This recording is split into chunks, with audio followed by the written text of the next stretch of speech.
He had never expected to find himself wandering through a palace that seemed to grow out of the planet itself, as if the walls were alive and breathing. And yet here he was, helmet tucked under one arm, boots clicking on the smooth, iridescent floor. The air hummed softly with energy, and tiny drones flitted around him like confused metallic fireflies.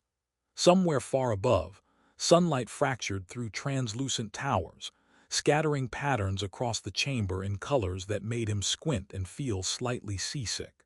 He stopped abruptly, nearly toppling over a hovering platform that looked like a tea tray but moved with the precision of a starship autopilot.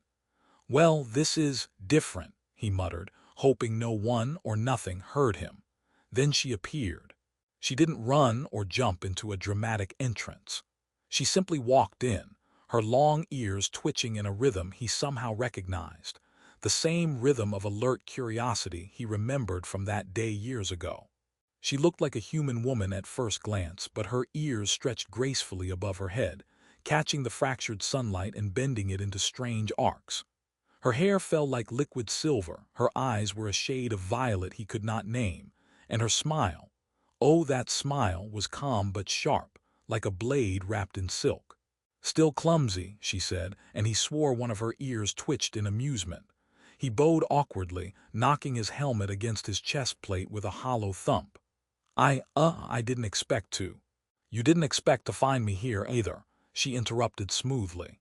Her voice was melodic, each word carrying weight but not enough to scare him. Instead, he felt an absurd familiarity, like running into an old friend in the middle of a starship docking bay. "And yet, here you are." He stumbled forward, nearly tripping on a ribbon of light that wound around the floor. I always seem to find trouble," he said, trying to laugh, but it came out as a strangled wheeze. A nearby drone zoomed past, squeaking like a dying cat, and he waved it away. "Or maybe trouble finds me." She tilted her head, one ear quivering, and a glimmer of amusement softened her regal demeanor. "Some things never change." They began walking together through corridors that defied his understanding of architecture. Walls shimmered like liquid crystal, doorways bent angles that seemed impossible, and holographic projections of alien flora flickered in midair. He tried to keep pace, but occasionally his boots would stick to patches of floor that seemed sticky, and he would hop in panic, waving his arms like a man trying to signal a passing starship. "Your palace, it's alive, isn't it?" he asked, as one of the walls pulsed and shifted, almost as if it were breathing. "Yes," she said, "and it does not appreciate being ignored." She gave him a sideways glance that made him shiver in the best way possible. "You must learn to respect it, or it will trip you in the most inconvenient manner." He laughed, though it sounded absurd in the quiet, humming corridors. "Noted. I'll try to remember that, right after I remember which way is up." They reached a chamber where the ceiling arched impossibly high, and crystal towers spiraled like frozen waterfalls. He could hear the faint hum of a distant energy core, and the faint click of robotic servants moving in precise patterns. "Your court," he said cautiously, glancing around at holographic advisors arguing in a language he couldn't understand. One was reciting a treaty in rhyming verse, while another emitted soft, melodic tones that made his ears ache in a pleasant way. "It's complicated." She laughed, the sound low and musical, and his heart did something ridiculous in his chest. Complicated is one word for it, dangerous is another, and amusing always amusing. One of her ears twitched sharply as a small creature, part organic, part machinery, scuttled past, squeaking indignantly. She gave it a gentle tap, and it bowed deeply before zipping away. "They're mostly harmless," she said, eyes sparkling. He swallowed. "Mostly harmless is good. I can work with mostly harmless." "Careful," she warned, a mischievous curve to her lips. "Mostly harmless creatures have a tendency to explode if ignored." He laughed again, nervously, feeling the absurdity of it all. He had saved her life once, on a planet where the ground itself tried to kill him, and here he was again, nearly flattened by a ribbon of light, tripping over floating tea trays and getting life advice from a queen with long ears. Somehow it felt right. Somehow the danger, the beauty, and the absurdity fit together, like an impossible puzzle that only he could appreciate. A sudden alarm blared softly, a melodic chime that sent tiny drones buzzing frantically. "Ah," she said, smoothing her silver hair with a regal hand. "Someone has triggered the perimeter sensors. Likely a minor threat. Likely nothing that requires your heroic intervention." He raised his eyebrows. "Nothing that requires my intervention." Her smile widened, ears twitching. "Mostly harmless, remember." He groaned, feeling the pull of a smile he could not suppress. Somewhere deep in the crystal walls, somewhere in the pulse of her palace, he could feel the past and present colliding. Saving her years ago had changed everything. But here, walking beside her in a hall that defied gravity and sense, he realized that saving her had also brought him back into a world of wonders he had almost forgotten existed. And maybe, just maybe, he had stumbled into the most ridiculous adventure of his life, and he was oddly grateful for it. The doors of the council chamber opened, and light spilled across the floor like liquid gold. She turned to him, long ears twitching in the glow. "Shall we?" she asked. "Your presence has already caused enough chaos for one day." He straightened, took a deep breath, and stepped forward, heart thudding in equal parts fear and excitement. "Lead the way, Your Majesty. I promise not to trip too much." Her laughter followed him, melodic, teasing, and full of life, echoing off the walls of a palace that seemed to know more secrets than he could ever imagine. And somehow, he thought, that was exactly how it should be. He had barely caught his breath from the palace's first series of oddities when she led him into a corridor lined with what he soon realized were not walls but massive, organic screens. Each pulsed softly with living light, displaying scenes from distant planets, swirling nebulae, and ships moving in impossible formations. He raised an eyebrow. "Are these windows or surveillance?" "Both," she said lightly, her long ears flicking as if the question itself was amusing. "Some say they are a threat to privacy. I say they are essential for keeping my advisors honest." She gestured toward one of the screens, where a holographic version of a diplomat argued with a floating AI assistant. "See, he is debating whether the treaty requires desert plants to be sent first or second, and the AI insists they must arrive in reverse chronological order. It's an ongoing debate." He blinked, glancing between the figures. "Desert plants." "Yes," she said, voice teasing. "Sentient desert plants. They have feelings, you see. Mostly polite feelings, but occasionally one will demand a seat at the council table. It keeps things lively." He chuckled, shaking his head. "I feel like every word here comes with a side of, 'You will eventually regret laughing at this.'" She laughed, ears twitching as she stepped closer to a floating panel, pressing an iridescent button with a fingertip that glimmered faintly. "Perhaps, but it makes the chaos tolerable. Come, I want to show you something more personal." He followed her into a circular chamber where the floor rippled slightly beneath their feet. He tried to step carefully, only to find that each ripple responded to his weight, almost like a playful, semi-sentient carpet. "This is interactive flooring." "Correct," she said. "It can sense mood, detect emotions, and occasionally trip unwelcome guests. You may consider it friendly." He hesitated, then stepped forward. The floor pulsed in response, sending him slightly off balance, and he stumbled into a low, hovering console. "Friendly," he muttered, straightening. "Right, totally friendly." She smirked, amusement lighting her face. "I've been meaning to introduce you to the archives here. They record more than just history. They record memory, specific moments tied to individuals." She gestured to a series of glowing orbs floating in the air. "Pick one, anyone." He reached out, and an orb hovered gently into his hand. A swirl of colors coalesced into a scene he remembered vividly. A younger version of her, terrified, trapped on a crumbling bridge while explosions rained down around her.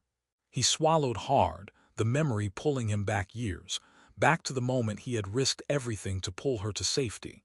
The orb shimmered, and her voice echoed in his mind. "I owe you more than I can ever repay." He glanced up at her now, older, regal, a queen in her own right, and yet the playful glint in her eyes remained. "You look amazing," he said, almost forgetting to breathe, "but also terrifying, and somehow still sarcastic." She chuckled softly, one ear flicking. "I like to keep my friends on their toes, and yes, terrifying is part of the job description, makes diplomacy more fun." He laughed, relief and nostalgia mingling. "Well, I suppose I can manage that mostly. Depends on how terrifying the dessert plants get." She shook her head, mock exasperated. "You haven't seen the half of it." Then her expression grew serious just for a moment. "There are factions in my court. Some are loyal, some less so. Some would see me removed even by force. They may try to use you. They may try to use your memories, your past connection with me to get close. You must be cautious." He raised both hands, trying to look innocent. "Me? Cautious? Surely you jest. I'm usually careful when I remember to be."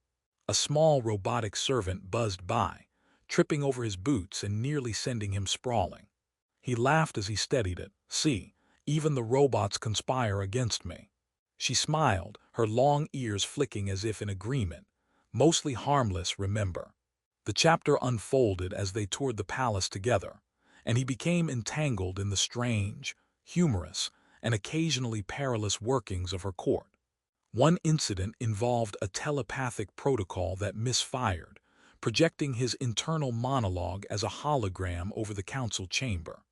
The advisors paused mid-debate, staring at floating words above his head. "Please don't let me embarrass myself in front of a queen again," he groaned. She stifled a laugh, one ear twitching. "At least you're honest," she whispered. They discovered hidden plots in the palace, minor acts of sabotage, doors that locked on their own, food synthesizers that produced slightly toxic beverages. But each incident was met with her sharp wit and his bumbling heroics, forming a rhythm of tension and humor that neither of them could deny. At one point, a minor diplomat tried to challenge him to a duel, mistaking his awkward stumbling for aggression. He ended up accidentally knocking himself into a holographic fish tank, emerging drenched but laughing, while she shook her head, smiling. "You've always had a unique approach to heroism," she said. Through it all, he began to see not just her as a ruler but as the woman he had saved, the one who had trusted him once, the one whose life had intertwined with his in ways he was only beginning to understand. Each glance, each playful remark, each quiet moment of seriousness reminded him that their bond had survived time, distance, and even the strangeness of her alien world. As the day drew on, they arrived at a balcony overlooking a city alive with floating transport vessels and shimmering towers. Lights glimmered like constellations, and he realized that he was not just visiting a palace. He was witnessing a civilization shaped by courage, wit, and the improbable bond of two people from entirely different worlds. She looked at him, ears flicking with the soft breeze, and said, "Tomorrow, you will see the other side of court life. The intrigue, the danger, and possibly more sentient dessert plants." He laughed, feeling a thrill of anticipation and trepidation. "I'll prepare, mostly," he said. She laughed again, a sound that seemed to echo across the city, and he knew that whatever came next, he would face it by her side, stumbling, joking, and occasionally saving the day. And somehow, that felt like exactly where he was meant to be. The alarm sounded like a chorus of crystalline bells, bouncing off the walls of the palace as he stumbled after her through corridors that seemed to fold in on themselves. "It's happening," she said calmly, ears flicking as if the sound were nothing more than background music. "The orbital station has been compromised. The traitors are moving faster than expected." He swallowed, feeling the weight of responsibility press down on him, a familiar mix of fear and adrenaline. "And you want me to help," she said, amusement hiding behind a serious glint in her violet eyes. "Mostly because you insist on tripping over everything in this palace, and I suspect you might accidentally save the day in a way no one expects." He groaned but followed, running through halls where holographic displays shifted to show enemy positions in real time. Drones zipped past, some projecting holographic decoys that confused him more than the actual threat. Why do they always make the bad guys stylish? He muttered, ducking a laser beam that was somehow also a hologram. She laughed, flicking a hand, and a wave of energy caused the laser to dissipate harmlessly. Style is important even for villains. It keeps things dramatic. They reached the command deck, where her council awaited, tension humming in the air like the charged atmosphere before a storm. "We need to act fast," she said, pointing to a three-dimensional map of the station orbiting a miniature star. The traitors plan to hijack the core and redirect the energy to destabilize the planet. "You human will help me board the station." He blinked. "Me, on a boarding mission. I thought my main duty was tripping over things and making sarcastic remarks." She grinned, one ear twitching. "You do that well. Now you'll also do this well, I have faith." The journey to the station was a mix of zero-gravity chaos and unintentional comedy. He misjudged a boost pad, spinning uncontrollably while she glided effortlessly beside him, ears catching stray particles like antennae. "Human, you do realize you look like a flailing starfish," she called, laughing. "I'll have you know starfish are highly adaptable," he shouted, twisting mid-spin, narrowly avoiding a wall of energy shielding. By the time they reached the station, he had gained a surprising sense of coordination, or at least coordination sufficient to avoid total disaster. Inside, the station was a labyrinth of corridors rigged with traps and surveillance. He accidentally triggered a few, sending alarm sirens blaring, but each time she whispered precise instructions, guiding him like a conductor directing a chaotic orchestra. The confrontation with the traitorous faction was a blend of tense strategy and absurd improvisation.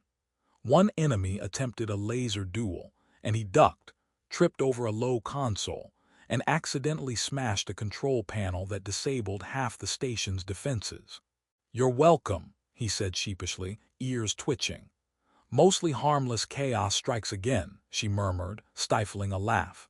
They reached the core chamber where the leader of the faction waited, attempting to manipulate the station's energy.